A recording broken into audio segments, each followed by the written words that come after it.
మాస్టర్తో మాటామంతి కార్యక్రమానికి స్వాగతం. నేను మీ మాస్టర్ దుర్గా ప్రసాద్. ఈరోజు మనతో పాటు చలసాని శ్రీనివాస్ గారు ఉన్నారు. సార్ నమస్కారం సార్. సార్ 40 రోజులు 39 రోజులు అయింది సార్ కూటమి ప్రభుత్వం వచ్చి. జగన్మోహన్ రెడ్డి గారు ఒక ట్వీట్ పెట్టారండి. అరాచక పాలన, లా అండ్ ఆర్డర్ లేదు, విధ్వంసం జరుగుతుంది ఈ రాష్ట్రంలో, ఎప్పుడు లేని సంఘటనలు జరుగుతున్నాయి, హత్య రాజకీయాలు జరుగుతున్నాయి అంటున్నారండి. ఇది మీరు ఏం చెప్తారు? మీ అబ్జర్వేషన్ ఏంటి సార్? లుంబినివనంలో మీకు తెలుసండి ఏం జరిగిందో. బుద్ధుడు నడియాడిన నేలలో ఇంతవరకు కూడా 2024 12వ తారీఖు వరకు, జూన్ 12వ తారీఖు వరకు కూడా ఎలాంటి సంఘటనలు జరగకుండా ప్రశాంత వదనంతో రాష్ట్రం అంతా అసలు మనిషి కూడా గాయపరచుకుని వీల్లేకుండా చిరునవ్వులతో సాగింది. హాయిగా చెవులో ఏమన్నా క్యాబేజీ పూలు పెట్టుకున్నారండి. వాళ్ళు ఏమీ లేనట్టు, వాళ్ళు వచ్చినట్టు ఏదో భూబంధనం బదిలిపోయినట్టు అనిపించాలి ఎవరన్నా సరే. సరే, ఆయన ప్రతిపక్ష నాయకుడు కాబట్టి, సరే హోదా ఉన్నా లేకపోయినా ప్రతిపక్ష నాయకులు డెఫినెట్గా ఆయనకి విమర్శించే హక్కు ఉంది, మనకు విశ్లేషించే హక్కు ఉంది. నేను అడుగుతా ఉన్నాను, ఈ కూటమి ప్రభుత్వం వచ్చిన తర్వాత పార్టీ సంబంధం లేకుండా చెప్తున్నాను, బై అండ్ లార్జ్ చెప్తున్నాను, అత్యధికులు అని అర్థం. ఒక ఫీల్ గుడ్ ఫ్యాక్టర్ అనేది వచ్చిందండి ఆంధ్రప్రదేశ్ రాష్ట్రంలో, ఇంక్లూడ్ వైకాపాలో కూడా కొంతమంది. కానీ ఈ టెన్షన్ ఇది లేని, ఎప్పుడు ఎవరైనా పడతారు ఇవన్నీ లేకుండా ఫీల్ గుడ్ ఫ్యాక్టర్ వచ్చిన మాట వాస్తవం. అంటే ముందు ఆందోళన లేదు, అసలు ఏమన్నా జరుగుతుందా ఏంటి అని ఎవరి బాధ వాళ్ళది.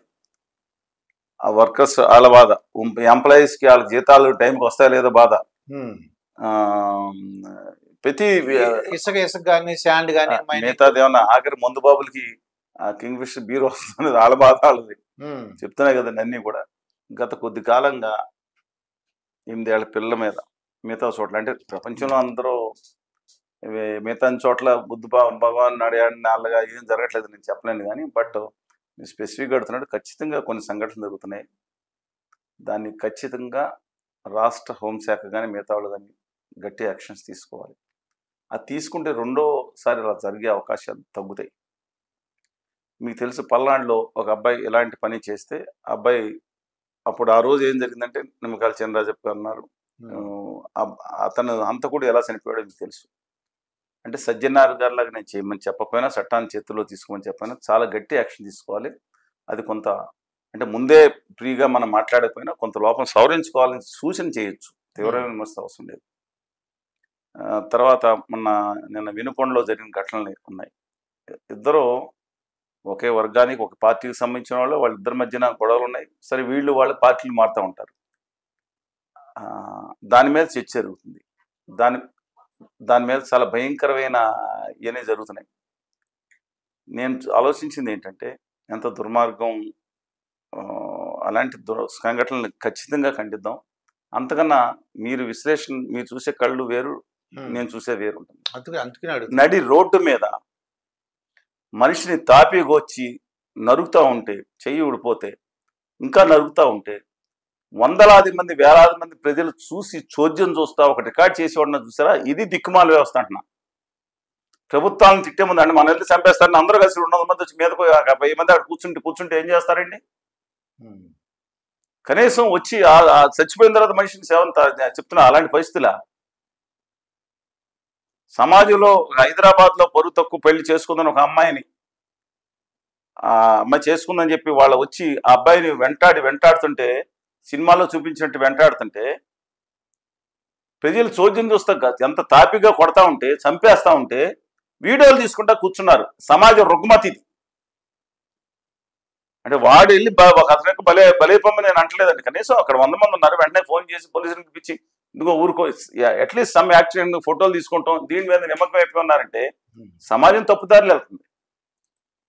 సరే, ఇక ముందు పాయింట్ అది తీసుకోవాలండి. నెక్స్ట్ పాయింట్, మీరు ఇంతకుముందు చూశారు, పల్నాడులో గొడవ జరుగుతుంటే అక్కడ తెలుగుదేశం పార్టీ సంబంధించిన ఎమ్మెల్సీ మాజీ నాయకులు అక్కడ వెళ్తా ఉంటే కారులో రాడ్లు పెట్టి కొట్టి అద్దాలు బద్దలు కొట్టి ఏం చేశారు చూశారు. అదేమో శాంతియుత ప్రదర్శన అండి? అది నిరసన వ్యక్తం చేస్తారు, గులాబీ పూలతో నిరసన వ్యక్తం చేశారు అనుకోవాలి మనం. అంటే అది తప్పే, ప్రస్తుత సంఘటనలు కూడా తప్పే. కానీ ఒక నెల రోజుల్లోనే ప్రపంచం తలకిందులైపోయిందని ఉండదండి. ప్రతిపక్ష నాయకుడు విమర్శలు చేయాలి కాబట్టి చేస్తారు.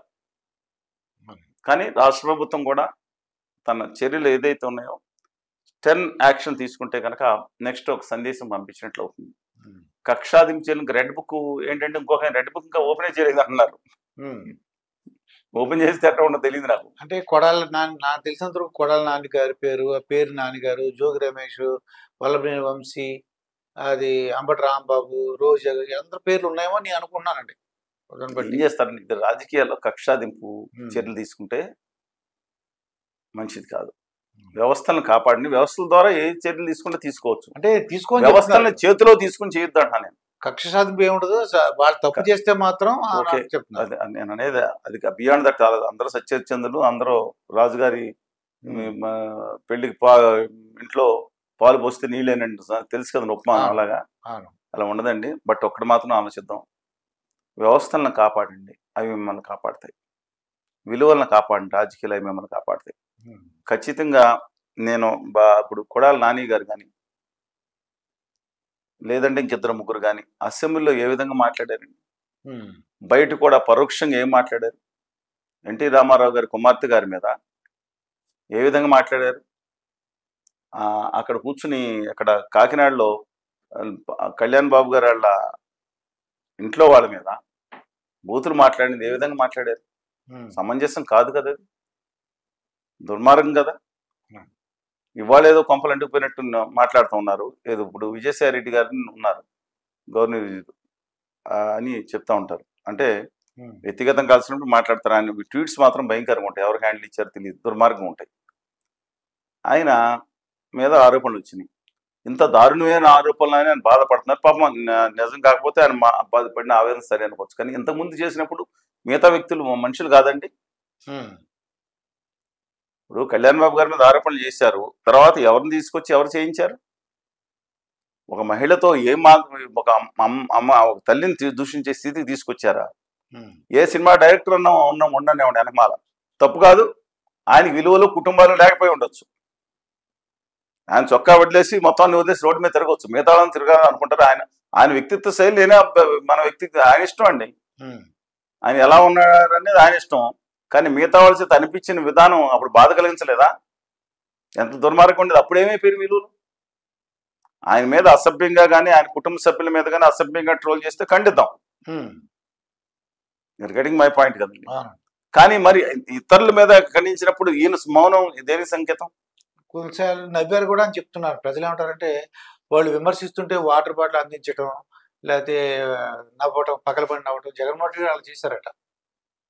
నేను చూడలేదండి, బహుశా మీరందరూ చూసుంటారు లోపలికి వెళ్ళి. కానీ జర్నలిస్టులు రవి కాంచని చోట కవి కాంచులు అంటారు, కానీ కవి కాంచాడో తెలియదు. కానీ పాత్రికేయులు కాంచేదట్టు కనపడుతున్నారు ఎక్కడి నుంచి అని. దుర్బిణీలు అంతే ఎక్కువ మంది. అందువల్ల నా అభిప్రాయం ప్రకారం అంటే పాలన ఒక సూచన చేయొచ్చండి. తిడుతుంటే ఆయనకి దగ్గు వచ్చిందండి, దగ్గు వస్తే వెంటనే వాటర్ బాటిల్ పంపించారండి జగన్మోహన్ రెడ్డి గారు అని ప్రజలు చెప్పారు నాతో. నేను చూశాను. మేబీ విమర్శలు ఏదైనా ఉంటే మనం చూడలేదు కదండి. మీరు చూస్తే పక్కనే ఉండి ఉంటారు ఆ రోజు జగన్మోహన్ రెడ్డి గారితో పాటు, నాకు తెలియదు. కానీ బట్ ఇవాళ ఇది అవహేళన ఒక చిన్న విషయం అండి. అమెరికాలో కందుల అమ్మాయి పేరు కర్నూలు సంబంధించిన ఆదోనికి సంబంధించిన అమ్మాయి అనుకుంటా. రోడ్డు దాటుతూ ఉంటే అమెరికాలో కారు గుద్దేసింది, పోలీస్ కారు. చాలా యాక్సిడెంట్, సివియర్ యాక్సిడెంట్ జరిగినప్పుడు దాని మీద విమర్శలు వచ్చినాయి. బిడెన్ గారు అందరూ సీరియస్గా తీసుకున్నారు. ఇండియన్ కమ్యూనిటీ డయాస్పోరా గట్టిగా కూడా తీసుకున్న నేపథ్యంలో వాళ్ళు ఆ అమ్మాయి మీద బాధపడి వచ్చి నవ్వాడండి పోలీస్ ఆఫీసర్. దాని మీద గట్టిగా ట్రోలింగ్ జరిగిన తర్వాత మొన్న 3 days బ్యాక్ అతను సస్పెండ్ చేశారు. అంటే అతను చేసిన పొరపాటు కాదు, ఒక బాధాతప్త హృదయంతో బాధపడాల్సిన సమయంలో అవహేళనకి ఇండియన్ అయితే ఒక మహిళ యాక్సిడెంట్ అయ్యి ఆ పరిస్థితిలో మీరు చూశారు కదా, ఆ నవ్వితే సస్పెండ్ చేయడం జరిగింది. ఇవాళ ఈ వ్యవస్థలు ఏం చేయాలని వాళ్ళు కూర్చొని వ్యవస్థలను కాపాడమని చెప్పగలుగుతాం. అంటే ఎలాగో అక్కడ ఉన్న ఆదాని గారి పార్టీ వ్యవస్థలను వాడుకుంటా ఉంటుంది దారుణంగా. ఆదాని గారి పార్టీ వాళ్ళు 2 మనుషులు ఉన్నారు కదండి, మోషా గారు 2. అది వాళ్ళు ఎవరు మనం చెప్పిన వినే పరిస్థితిలో ఉంటారో లేదో తెలియదు. దేశం మీద ఆ 1200 గుర్రాలను వదిలిపెట్టారు, గుమా వ్యాపారులను వదిలిపెట్టి యథేచ్ఛగా అడ్డొచ్చిన వాళ్ళు అశ్వమేధ యాగంగా తల నరుకులుకుంటా వ్యాపార గుట్టలు పెంచుకుంటా ఉంటారు అనే ఆరోపణలు ఉన్నాయి. మన రాష్ట్రంలో అయితే చెప్పగలుగుతాం. జగన్మోహన్ రెడ్డి గారా, చంద్రబాబు నాయుడు గారా, కళ్యాణ్ బాబు గారా, శ్రీనివాసరావు గారా, రామకృష్ణ గారా, ఎవరికన్నా మనం మాట చెప్తే కొంత ఆలోకిస్తారని నా అభిప్రాయం ఉంది. Let's wait and see. ఇప్పుడే ఏదో పడిపోయినట్టు, ఏదో భూభంతర దద్దరిల్లిపోయినట్టు కాదండి. ఎక్కడైతే కక్ష సాధించర్లు జరుగుతాయో సాధ్యమైనంత వరకు నేను అంటున్నాను అరికట్టాలి. కంప్లీట్గా కొన్ని దుర్మార్గమైన చర్యలు అరికట్టాలి. ఒక మంచి సిగ్నల్స్ తీసుకురావాలి. ఈ నెల రోజుల్లోనే కాంప్లిమెంట్కి పోయి ఆంధ్రప్రదేశ్ అంతా ఏదో అయిపోయిందనే భావంతో నేను ఏకీభవించడం లేదు. కానీ రాష్ట్ర ప్రభుత్వం సరైన చర్యలు తీసుకోవాలని కోరుకున్నాను. ఈ హత్య జరిగింది ఇద్దరు కూడా ఒకే పార్టీ, వైసీపీ పార్టీ అని. వైసీపీ పార్టీ నుంచి ఆయన తెలుగుదేశం పార్టీలోకి మారాడు. రషీద్ జిలాని ఇద్దరి మధ్యన వ్యక్తిగత గొడవలు ఉన్నాయి. ఇద్దరు కూడా వైస్ ప్రెసిడెంట్ కి అనుచరులు అని చెప్తా ఉన్నారు. అందువల్ల వీళ్ళేమో అప్పుడు ఏమవుతుందంటే నాతో కూడా ఉద్యమంలో ఉండగా ఎవరో ఒకటి వచ్చి ఫోటో దిగుతారండి సెల్ఫీ. వాళ్ళు అబ్బాయి ఏదో నేరం చేస్తే ఇదిగో నేరం చేసి ఏ విధంగా సంబంధం ఉంటుందండి? ఉదయ బాబు అంటే తోసేసాడు. బాలయ్య గారు లాగా బాలయ్య గారు ఏం చేస్తారు? పోలీసులు కొడతారు, లాగౌట్ బిగుతాడు. ఆయన మీద ట్రోలింగ్, తోసేపోతే ట్రోలింగ్, ఎట్ట సచ్చేదండి జనాలతో. అందుకని పార్టీలో ఉన్న వాళ్ళందరూ జవాబుదారీ ఉంటారా? రోసీ గారు ఏం చెప్పారు? పిల్లల్ని కన్నాం కానీ వాళ్ళ భవిష్యత్తుని మనం కనలేం కదా అని, నా కొడుకు మీద వచ్చారు, నేను ఏం చేయమంటారు అని రోసీ గారు ఒక ముఖ్యమంత్రి పదవిలో ఉంటే, మంత్రి పదవిలో ఉండే ముఖ్యమంత్రి ముందు ఆయన అసెంబ్లీలోనే వాయిపోయిన తర్వాత ఒక పిల్లల భవిష్యత్తుని వాళ్ళ తల్లిదండ్రులు మాట వింటారని గ్యారంటీ ఉంటుందండి. అట్లాంటిది ఎవరో పరిచయం వ్యక్తి చేస్తే అబ్సల్యూట్లీ దాని మీద తీసుకోవాల్సిన అవసరం లేదు. బట్ తగు జాగ్రత్తలు మాత్రం తీసుకోవాల్సిన కోరుకున్నాం. ఇదండి చలసాని శ్రీనివాస్ గారితో జరిగిన ఇంటర్వ్యూ. మరొక ఇంటర్వ్యూతో మీ ముందుంటాను. మీ మాస్టర్ దుర్గా ప్రసాద్. నమస్కారం. నమస్కారం.